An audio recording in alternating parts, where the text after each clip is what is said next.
കനകലത എന്ന ആർട്ടിസ്റ്റ് എൻ്റെ ആദ്യ സിനിമയായ ആഗ്രഹത്തിലാണ് എന്നോടൊപ്പം എൻ്റെ സിനിമയിൽ ഫസ്റ്റിൽ വരുന്നത്. അതിനുമുമ്പ് പുള്ളിക്കാരി ബക്കർ സാറിൻ്റെ പടത്തിലൊക്കെ നായികയായിട്ടൊക്കെ അഭിനയിച്ചിട്ടുള്ളതാണ്. നല്ല ഒരു കലാകാരി, തികഞ്ഞ കലാകാരിയാണ്. കാണാനും നല്ല സൗന്ദര്യമുള്ളൊരു മുഖവും രൂപവും ഒക്കെ ഉള്ള ഒരാളാണ്. പല കഥാപാത്രത്തിലേക്കും നമുക്ക് പുള്ളിക്കാരിയെ കാസ്റ്റ് ചെയ്യാൻ പറ്റും. അങ്ങനെയാണ് ഞാൻ വാർദ്ധക്യപുരാണം ചെയ്യുന്ന സമയത്ത് അമ്പിളി ചേട്ടൻ്റെ പേരായിട്ട് പ്രധാനപ്പെട്ട റോളാണ്. അതായത് അതിൽ പ്രസാദ് സാറ്, ജനാർദ്ദന ചേട്ടൻ, അമ്പിളി ചേട്ടൻ, ഇവർ മൂന്നുപേരാണ് ലീഡ്. ആ മൂന്ന് പേരുടെയും ഭാര്യമാർക്കും തുല്യ പ്രാധാന്യമാണ്.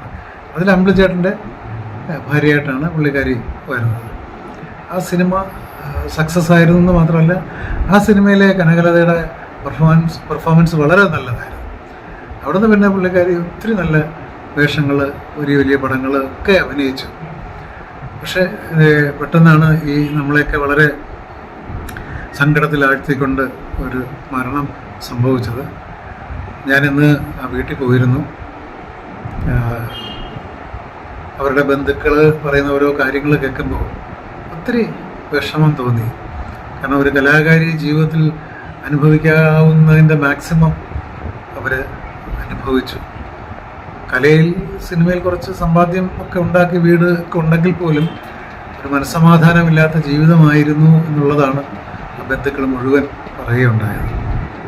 എന്തായാലും കനകലത എന്ന കലാകാരിയുടെ വേർപാട് നമ്മുടെ മലയാള സിനിമാ ലോകത്തിന് തീരാ നഷ്ടം തന്നെയാണ്.